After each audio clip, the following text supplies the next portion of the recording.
Hi friends, this is Susie. Welcome to my Fluid Art channel.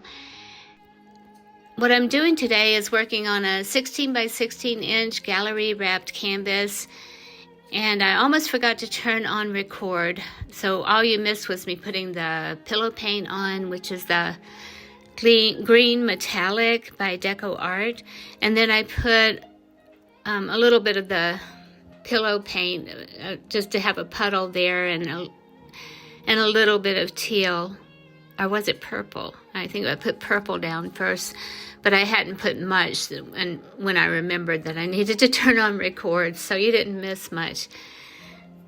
So what I mix with the paints is American floetrol and about a tablespoon of whatever medium I have on hand, and then I try to get all the paints the same consistency. And this is a mixture of metallics and opaque paints. So what I'm going to do is put all the colors and ingredients in the description box, so if you want to look back and see what I used.